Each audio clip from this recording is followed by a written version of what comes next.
better never rest. Careless in the sky. What a thrilling time to be alive. The Georgia Show. I'm Jake Rowe. He's Rusty Mansell. It's been a while since Rusty and I have linked up for a Georgia show. We've done DawgsHQ Plus several times, but it seems like we hadn't done the Georgia show together in a while. But we're back, and we got plenty to talk about, Rusty. Georgia spring practice starts tomorrow. Got some position battles. We're going to talk about what we're watching. Georgia baseball making waves over the weekend with just an incredible finish. And really a finish that started in the seventh inning, but it came to about as dramatic of a head as you'll ever find. And then those Hoop Dawgs are back in the NCAA tournament for the second straight year, and we're going to talk about that too, and kind of what we're looking for out of the Bulldogs there in the first round. But, Rusty, man, what's going on? Been a minute, man.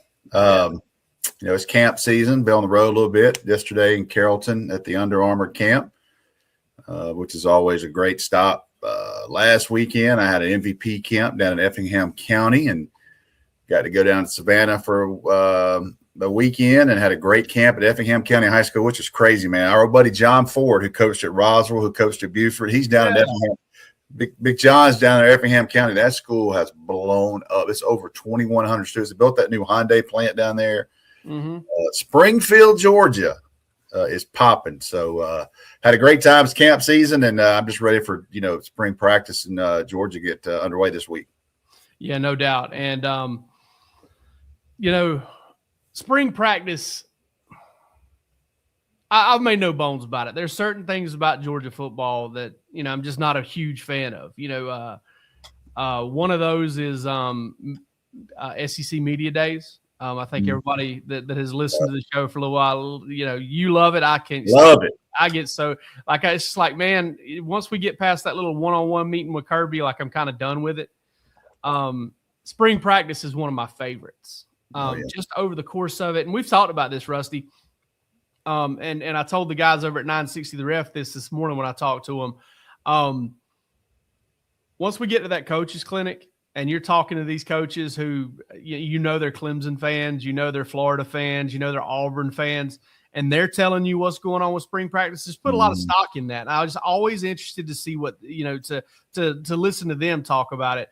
But also there's more to it than that. It's, watching these position battles kind of unfurl a little bit. And G-Day seems to always be kind of predictable as to who's going to end up with the ones and who's going to end up with the twos. But you get a good read on how preseason camp is going to go, and at least how it's going to start out during spring practice. And I'm just fired up. It's always kind of we've had 3 months, and now it's 3.5 months because spring break went later and spring practice went later. But, man, I just always get fired up about spring practice because, you're wearing the hat right now, too. That means at some point in the next few weeks, the Masters is coming to us, too, which I get fired up about that. And spring practice is a lot of fun. 15 practices, 5 weeks, and that Georgia gets a lot done during that time. You got spring practice, you got G-Day, you got Masters, you got a big concert at Sanford Stadium, and with Jason Aldean and Luke Bryan. And by the way, got a chance to spend some time with Luke Bryan yesterday. His son, Bo Bryan, is a quarterback prospect up in Middle Tennessee. And he was down and just stood there and listened to Champ Bailey and Luke Bryan chop it up about how big of Georgia fans they were. Luke Bryan, obviously from Lee County, he got talking about growing up watching Robert Toomer down at Worth County. And he was like, man, I went to that Worth County game when I was like a 9th grader or whatever he was, 8th grader. He said, man, there were bodies lying all over the field, and Robert Toomer got done with Lee County. I mean, he was like, here we are, 1989, 1990, talking about that. So there's a lot of good stuff to look forward to here. And, the positional battles. The one good thing about Georgia, you're going to go 4 weeks. It's going to go Tuesday, Thursday, Saturday. 5 weeks, but yeah. 5 weeks. Yeah, we're going to go Tuesday, Thursday, Saturday. You're going to have we're going to have people there every day at practice. Going to have prospects there, get a chance. The coaching clinic's fantastic because you're right. They get to see Thursday practice. They get to see the Friday walkthrough, the skull session, and they get to see the Saturday morning session where they get after it. So, it's a lot of extra eyes. A lot of guys on our board are members here, and they kind of summarize what they see. So, I think this is a little different this year. Last year was a ton of unknowns. I think this year Georgia's trying to plug some gaps, sort of. Got a lot of returning. Probably, I would say, ever how you want to figure it, Jake, when you're writing a piece, I would say anywhere between 15 and 16 returning starters, where last year you're looking at 7 or 8. You know what I mean? So we had a lot of questions going into last year. I think everybody, rightfully so, will be looking at how these young wide receivers step up, the safety positions, and kind of how the O-line shakes out. Obviously, with Drew Bobo out again, who's running center reps, the mid-year transfers, and Jamari Ridley, Khalil Barnes, those guys, Gentry Williams, defensive back out of Oklahoma. A lot of guys that can help Georgia there, and a lot of key positions. But I think the overall tone, Jake, is this team is built with experience. There's a lot of guys coming back, and there's a lot of guys that have played a lot of football for Georgia in their second year starting, or KJ Bolden's, those guys, their third year starting at Georgia. Yeah, and you hit on a lot of different things there. The first thing I want to get to, the whole practice format. So there'll be 2 days of acclimation period that would just be in helmets. So those aren't the finest practices to be at. There's just not a whole lot you can learn. But there's 2 days of helmets only practice, and then the shoulder pads get put on for basically the next 4 weeks. They'll go one more helmets only practice. I think it's required that they have one more helmets only practice. That's usually the Thursday before G-Day. They'll go helmets only and kind of do a full practice with a walkthrough type of format, where they're kind of cleaning things up and trying to get ready to go play a scrimmage. So you have 3 helmets only practices in total, and 2 of those will be the first 2. Then you have a bunch of, let's say, doing the math here, about 9 fully padded practices or shells, essentially. Shoulder pads they won't put the pants on. They'll make sure to stay up. And then there's 3 scrimmages. There's the 3rd Saturday, the 4th Saturday, and then G-Day. And then that encompasses all of the 15 practice. They'll be really physical. I'm interested to see if anything changes this year. We'll talk to Kirby tomorrow, and he'll kind of, if they plan on doing something different, he's usually pretty good about, hey, we're gonna do this year. We're gonna back off of this. We're gonna do more of this. We feel like we identified this in the off season as one of our main areas of focus. All of that stuff. And then the other thing you kind of point to here is you talked about the new names. You talked about the new guys that are going to be coming in. It's really going to be interesting to find out, Rusty, who catches on quickly. Because I did a depth chart today at DawgsHQ and just kind of ran through the whole thing in a projected depth chart. And I found myself doing that, Rusty. I just couldn't help but put the guys who've been around a while when there was a little bit of a question. Like at safety, I'll go ahead and say it. Zion Branch, I went ahead and projected him as a starter. Now, Georgia went out and got Khalil Barnes and Jamari Riddle, for a reason, because they felt like they needed to beef up what they had at safety. But I also know to start out spring practice, you're trying to practice as fast as you can. You're trying to get off to as fast a start as you can. That includes a guy that understands your terminology, can get you lined up and get you in the right spots. And I do think Zion Branch showed a little bit of promise last year. So Georgia's going to have if you're an experienced player, you've got an opportunity to start spring. Like, you've got an opportunity. I remember when Alden Bynum in Georgia's second spring under Kirby, I think we understood Alden's obviously a really good player. You don't end up at Georgia. But Alden had trouble keeping his weight up, and he started out that first spring at right tackle. And then eventually as spring wore on, I think he eventually got overtaken there for that spot. But you want to get off to that fast start with those guys in there. And I'm interested to see, listen, if don't turn the channel after 2 weeks. If you flip it over to DawgsHQ and some guys that you think should be factors are not factors just yet. This is a marathon, not a sprint. And it's all kind of pointing towards that third 3.5 weeks into preseason camp.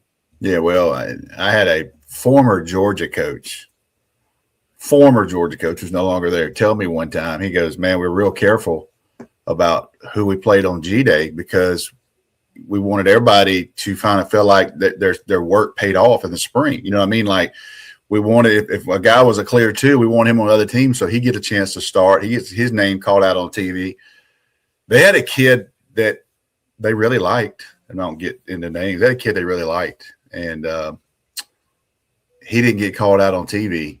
And this guy was a second string player, and he did get called out on TV on a game that was televised in a spring game. And that kid wound up leaving, and which is what it is. But you know what? There's no spring portal window now. That's right. So right. That part of it is no longer there. It's just go to work time, man. It's go to work time, and all these kids will get a chance. You certainly will have a better feel on week 5 and week 4 where you're at, and we will understand. But I've always said it now. You start talking about the inside backers and the safety positions under Glenn Schumann, under Kirby Smart, they have to make all the calls. So if you've been there for a while, you're certainly starting this week at an advantage. Can you basically I would relate it to a 4x100 race. You go into the second leg of that 4x1, you got the baton and a little bit of lead. Now, can you hold somebody off, that third and fourth leg over the next 3 or 4 weeks? That's up to you. And it's up to those guys. Can they catch you? Can they absorb the defense? Can they make the calls? And we're not naming, day one starters, but Georgia have a pretty good idea of what they've got out of all these new bodies and who can pick it up. Certainly after this round of practices. And that's the thing, Rusty. This is the crazy part. And, you could go get a Khalil Barnes, a Gentry Williams, a Jamarly Riddle, a Maris Williams, all those guys. And I expect all of them to be factors. But you go get those guys, and they can have all the ability in the world. But if they can't play with the other 11 on the field because they don't quite get it or it never really clicks with them, your evaluation doesn't matter. At that point, there's a dual evaluation thing that goes on, and I do know Georgia tries to bring that, take that into account. It's why they don't just go get a player and go ahead and sign him sight unseen unless they know he comes from a similar defense or anything like that. They bring him in, put him on the boards. The official visits for the transfer portal are as much for the coaches as they are for the players, because you've got to, in short order, figure out, all right, what kind of guy is this? What kind of kid is he? How quickly, what does he know? How similar is what he played in, similar to what you do? That's a big deal, especially defensively. Can you pick it up? That is a big – if they bring in Gentry Williams, these two safeties, these guys, can they pick it up? And can you play at the game speed you need them to play at? I think that's really big on the defensive side of the ball. You know what I mean? Because you have to – It's a real deal now at Georgia, and I think that's a lot of value to C.J. Allen. He's going through, and you hear C.J. Allen, and I think the text got taken, the quote got taken way out of text. Really, there. This is what I'll say. He told some NFL reporters that Glenn Schumann let him make all the calls. Glenn Schumann calls that signal in from the sideline. He's one of the helmet guys. He's one of the green dot guys. So Glenn Schumann calls the defense. When that communication cuts off at 15 seconds, C.J. Allen is one of those players that if he notices something's not right, he can make a check. It turns into his show at that point. He's not calling the defense, but if he sees a 3x1 and we've got a blitz called into the wrong side, he can check that. Right. And that's a very experienced player. And it was funny because it is social media. Everybody's like, damn, they just let this guy call the defense. That's not – he had authority to make changes on the field, but the defense was called through Glenn Schumann, but the communication shuts off at 15 seconds. I don't know if people know that. So, he had the authority. He was one of the guys they trusted. He could make a change, and he could call some audibles out there, which certainly is going to be. You're able to take that capacity. You're able to learn that. NFL guys are going to love that when they talk to Georgia. Like, hey, we trusted this guy. He got us in the right spots. Malachi Starks was that guy 2 years ago. He got KJ Bowl and all those young guys lined up right. He had the authority to make those calls. So, little different wordage there, but it's kind of he was able to pick it up mentally so he could play faster. And I think that's what Georgia's looking for, especially all these transfer guys. That's right. That's right. When you're, it takes some time for these transfers, for these incoming guys. You want some of these movements and fits to become second nature to them, and that only comes with time. That only comes with time. I don't know if y'all can hear that whistling right now. It's the wind blowing around here. I'm hoping I don't lose power here in just a minute, but we're trying to get this thing in. Position battles, Rusty. there's a lot of them. And the thing is like, we tend to focus on, okay, there's an open position where a starter left. Let's look at that. But there are position battles going on beyond that. They're battling for the number 3, number 4 receiver, the number 2 guy at flanker, the number 2 guy at split end, the number 3 tight end spot, the number 2 tight end spot. All of that's up for grabs. But looking at the open spots, let's look at 2 because there are a lot of them, but let's look at 2. Safety. You got Khalil Barnes. You've got Zion Branch. You got Jamarly Riddle. There may be a freshman, a true freshman, or a rising redshirt freshman that may end up poking his head in there. What do you think about that spot? What's kind of your early thoughts on that position without having seen anything or letting this thing develop? I think Khalil Barnes. I think you bring a 3-year starter in, Clemson, and this is a kid who's played a lot of snaps. This is a kid who was a freshman All-American. I think you go get him, and they went and got him quickly. He was the first kid they got in the portal. He was the first kid they got on campus. He was the kid that they shut down. He was about to get on a plane to go to Ole Miss to go on the next visit, and they got it done. And how do you get those things done? You invest. Yeah. So that's the best way to say it. They paid that kid. They agreed upon the money, and I'm sure they paid him to be a starter at the University of Georgia. It doesn't mean it's locked, done deal, but I think that the intention, when you bring in somebody like that and you bring Khalil Barnes home, you bring him home. And this is a kid that grew up a Georgia fan now. I think his sister went to Georgia. He's got some Georgia blood. It's a North Oconee kid. If you ask me all of those guys, you say, okay, if you had to bet $10 today on a guy that's playing day one when they open up in September, and who would I think wins that job? I think it's Khalil Barnes. Yeah, I can see where you're coming from there. I like Jamarly Riddle a lot. Really good player. He's going to be tough to kind of hold off. I'm not sure that they don't. You do defensively more. I'm not sure they don't find a way to get those guys on the field in the same capacity. You know what I mean? Yeah, dime package at the very least. It's going to be tough in kind of that 5 defensive back role because Rashawn Dinkins brings back some experience there. Rusty, I also don't want to discount Zion Branch. Yep. Because, we saw him have some screw ups last year. We saw some struggles out of him, but I mean, again, first year player, second year, always use that Tyke Smith example, hey, he was not a factor, was not thought to be a factor, and then became a fantastic player at Georgia. They were worried they were going to play Tyke Smith. We talk about this probably too much, but it's one of those examples that he ended up being so good. They were like, what the hell were we thinking? Yeah. Like, what were we thinking? Yeah. He ended up being so good that final year that it always comes up in conversation. Looking at the defensive side of the ball, Rusty, I look at that guard spot where the one that Dontrell Glover is not going to play. I don't know if he's going to play right guard. I don't know if he's going to play left guard, but Dontrell Glover is going to play one of the guard spots. There's so many different ways Georgia could go about it. Zyke Helton could win the job. Daniel Calhoun or Michael Looney are talented enough to take it by the throat. What if Akane Igboko blows up at right tackle and they'll move Juan Gaston in there, right? Like all of these are good problems to have there. There's options for them to get there.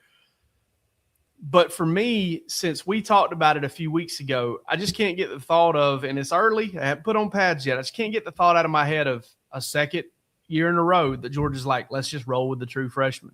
And I think Zyke Helton is just such a good, tough football player that it might be tough to kind of for him not to win that job, especially seeing as how he has a bigger head start or he actually has a head start when Dontrell Glover had none.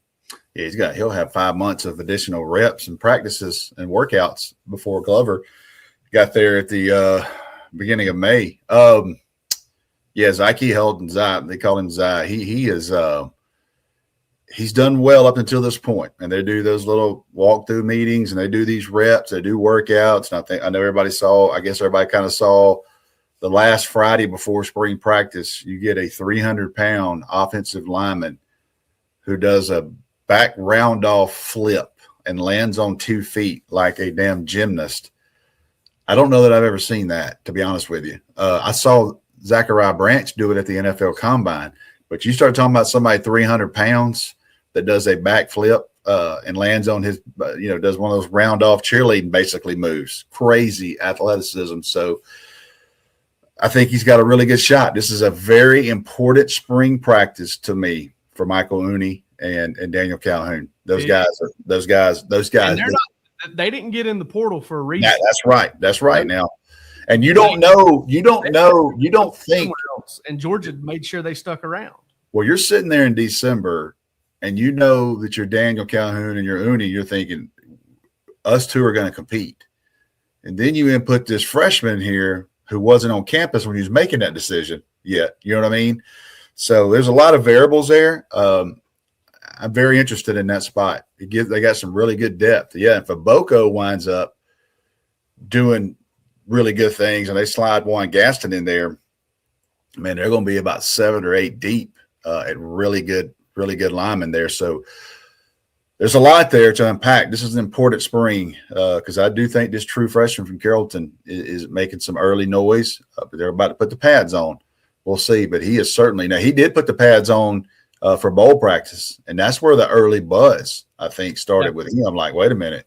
Him and Oboko, like, okay, these guys are pretty damn good. So you got some young guys, and it would be the second year in a row that a guard from – and, I think it's – what's crazy? I think Glover was committed to Alabama at one time, and he decommitted and went to Georgia. I think Helton was committed to Alabama, and then he decommitted, and he winds up going to Georgia. So wouldn't that be something if you get 2 former Alabama commits who Glover's going to get preseason All-SEC stuff.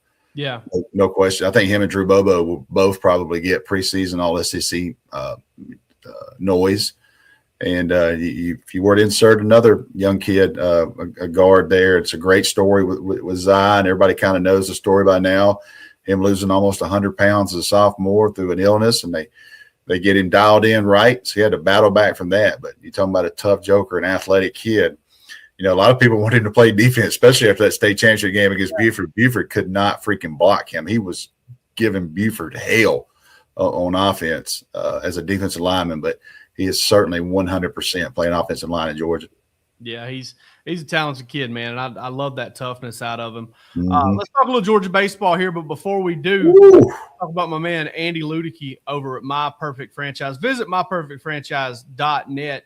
And listen, we're thrilled to have Andy Ludicky sponsoring our baseball coverage this spring. He's a big baseball fan, and from his line of work, he's seen firsthand the fantastic traits that baseball players bring to the franchise world. Are you sick of your job or ready to leave the corporate rat race, or you want to diversify, you want to build wealth or leave a legacy? Do you have a job and want a side hustle? Andy can help you out. Andy's a franchise consultant as well as a franchise owner and helps people find franchises that fit their skill sets, passions, and financial requirements. He can help you with all of that. His services are 100% free, and he's here to help if you have any questions about business ownership. Head over to myperfectfranchise.net to learn more, or you can text or call Andy at 404-973-9901. Andy's been involved with us for a long time. We got, as Kirby would say, we got a lot of respect for Andy Ludicky over at My Perfect Franchise. And I'm anticipating hearing that out of Kirby tomorrow in his opening press conference. Mm-hmm. Rusty, the Diamond Dawgs take down Tennessee. They lost game 1. Whew. Came back on Saturday. They won game 2. And then yesterday they were down 5-0. They come back, they make it 5-2. They make it 5-3. Tennessee gets to run back 6-3. And then Georgia puts together a 5-run bottom of the 7th. And it all kind of culminates here with our man Bryce Callaway delivering this shot right here. Speaking of defensive linemen, you're on mute. You're on mute there. There you go. That's a big boy now. That's right. Yeah, I heard that place is crazy. So you got that one that takes place, and that's a big one, right? Like that was huge. Georgia takes an 8-6 lead, and you think, well, the dramatics are probably over. You just don't get that much drama in a baseball game. Yeah. Rusty, it got even crazier because in the bottom of the 9th, in the top of the 9th, I should say, Tennessee comes up and they lead off with a solo home run to make it 8-7.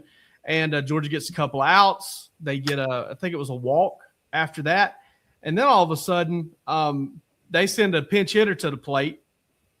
He hits one to left, and you're not going to see this in the frame, but he thought he got it. Oh my God! He throws his bat down, starts beating his chest. But a local boy, a true freshman, just wasn't going to let it happen. And I'll let you watch it here. Cole Johnson, right?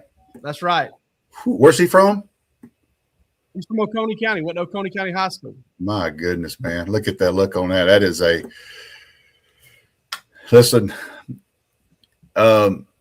every college coach around the country today, when they're at practice, is showing tape and showing this. That is an example of you better make sure you got it all. That's you know right. I mean? I was watching. I'm actually watching the World Baseball thing right now, and Aaron Judge hit one last night, and he thought it was gone. That's right. He basically carried the bat down the first. The guy made an unbelievable catch on him from Dominican Republic. But that's a lesson there, kind of. But you know what, man, it never gets old. What a great call there on the radio there, and Jim Mansell had a great call. You guys had a great call. They had a great call.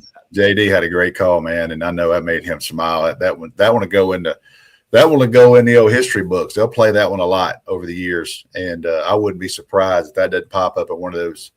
How about my little man threw out the first pitch? The kid that wouldn't sing Rocky Top.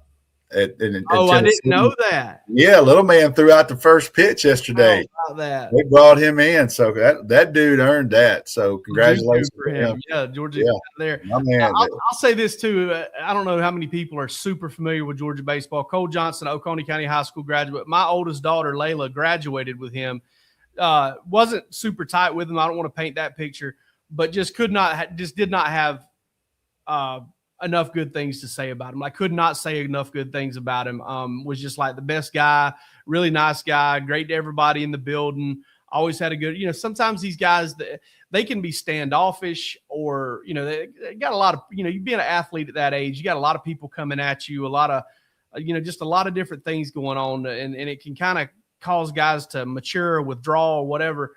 And they put on a face whenever they do an interview and you see that version of them. And I'd say most of the time these kids are pretty good kids, but she was like, this is who he is all the time. Great dude. She was so happy to kind of get to see him do that. So it's, really cool for Georgia to win that series. They're 17-4, I believe, on the season. Now 2-1 in the SEC, getting that first big series win over a ranked team. And I tell you one thing about this team that we're already kind of finding out, Rusty, that is very similar to Wes Johnson's previous two teams at Georgia. Man, you had better get the final out and run the ball into the infield and hand it to the umpire if you want him to be done, because they are hard to kill. This team has a lot of fight, man, and they are hard to keep down. And I got to say that's a great quality to have in the team. They got a lot of power. They got some good pitching. They just kind of got to get it all round into form and play their best ball at the right time of year. This year, which is in kind of that May, June area to make a run in the College World Series, because they've had top 8 seeds back-to-back year and hadn't been able to do anything with it. Also, too, at one point last year, Georgia's ranked number 1 in the country, I think, in baseball. Yeah, I believe so. Yeah.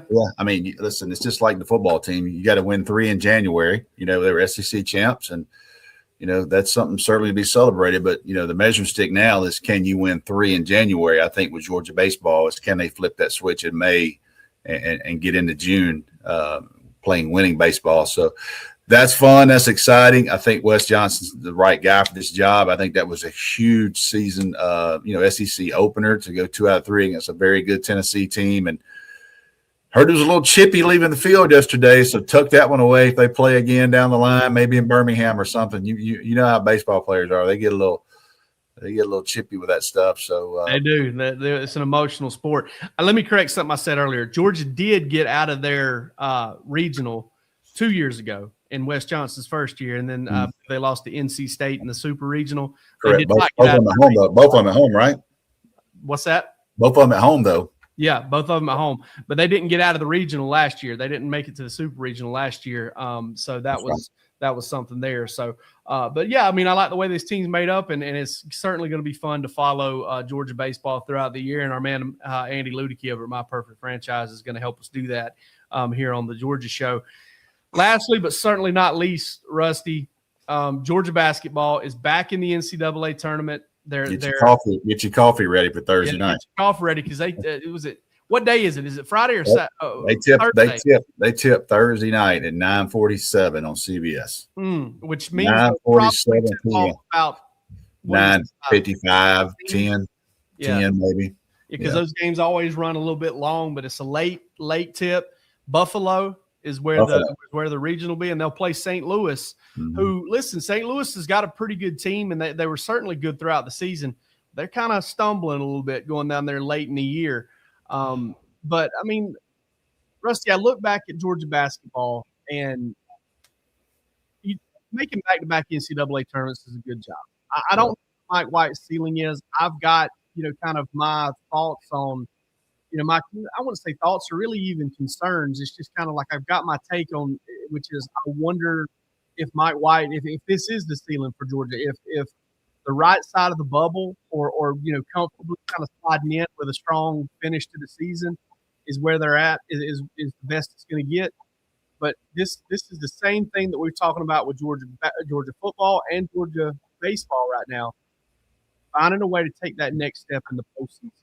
And, it's been a little while since Georgia's won a postseason game. 1996. In the NCAA tournament for sure, yeah. And then, you look even beyond that, and it's, even if you go recently, they made the tournament last year, didn't win a postseason game, didn't win an SEC tournament game last year.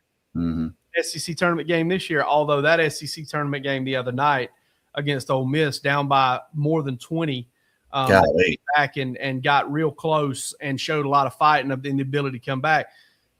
They've got probably Michigan, almost certainly Michigan, awaiting them in the round of 32 if Georgia can get past St. Louis. But getting that win over St. Louis, I think, is the next big step for this program. And ultimately, once this season's over with, it's about trying to keep Cannon Catchings around, trying to keep Jordan Ross around. All that, yeah. Well, I think Georgia spends in basketball, and I mean, they're not going to outspend a ton of people, but they've definitely invested in the team. And I think the next step is to say, look, you're going to make the tournament here. It's great environments in Athens. You're playing in the SEC. The thing I've learned the years, to me, you didn't want any of Duke. You didn't want any of Arizona. And you're not facing those teams. So you got St. Louis, and you win that, you're likely going to get Michigan. And, and this is a tournament, man. Sooner or later, you're going to run into anybody that can beat anybody. And we see it every year with Cinderella. So it's truthfully, in the true coach speak, it's one game at a time, and we'll find out what happens. But it would be fantastic, man, for Georgia to go to the Sweet 16, to create that buzz. Yeah, it would. You get 2 wins. You get a Thursday, Saturday win, and then we get an entire next week of being able to talk Georgia basketball, being able to go do interviews with the players and those guys getting a good share. It'd just be incredible buzz. Let's get 2, man, this weekend. Let's just find a way to get 2. Get out of Buffalo. I ain't gonna hang my hat on 2. One. Dude, they hadn't won one since '96. I mean, but it is something different about a good basketball run. And yeah, I think it's been so long for Georgia. I think it'd be great for the fan base. I think it'd be great for these younger people to see Georgia has some success. I think it'd be great for Mike White and everybody going into this opening portal window. Let's find some way, somehow, man. Let's just get 2 this weekend, get out of Buffalo, and let's have some energy next week. We'll record this talking about a Sweet 16, and maybe I can talk you and get on a plane going somewhere and covering them. I might. You might not have to. What bracket are they in? They in the Midwest? What bracket are they in? I really don't even know. I don't even know which way I don't know what the brackets are labeled. It always confuses me a little bit how they're labeled. But I will say this about this Georgia basketball team. Yeah, I've said it all year long. They can pretty much lose to anybody. Like if the shots aren't down, they're not this kind of team that can turn a dirty 60s game that scores in the 60s into like a rock fight. But they also, if they're hitting shots, they can beat anybody. They can outscore anybody. They are a really talented team. They're fun to watch when they're clicking. They were really fun to watch the other night after a 20-point first half. they played about 6-7 minutes of the most entertaining basketball you could think of. I mean, it was, if you're a Georgia fan, it was a lot of fun. So, they're certainly not done if they beat St. Louis, and they got to play a Michigan team, which I think is very physical and is a tough matchup for them. But getting that first win is key, and I think they've got a gettable St. Louis team. I do think Georgia's in better position at the very least than they were last year. Last year they got a tough draw with Gonzaga there in that first round, a team that probably should have been ranked 2 or 3 spots higher. But got an opportunity. You got a spot at the table, which is what everybody's hoping for at the beginning of the year in college basketball. And hey, times are good when you're covering Georgia sports. I mean, the women's track and field team just won a national championship, I believe. Oh, yes, they did. Congratulations to them. Yeah, congrats to them. Georgia football, high expectations again, just coming off an SEC championship. Georgia baseball is one of the best teams in the country. Georgia basketball is in the NCAA tournament. Great year to follow Georgia athletics, and we're going to do that for you over here at DawgsHQ, and it'll start for football tomorrow. So be ready, be tuned in. We'll have you covered. Until then, until next time, y'all take it easy.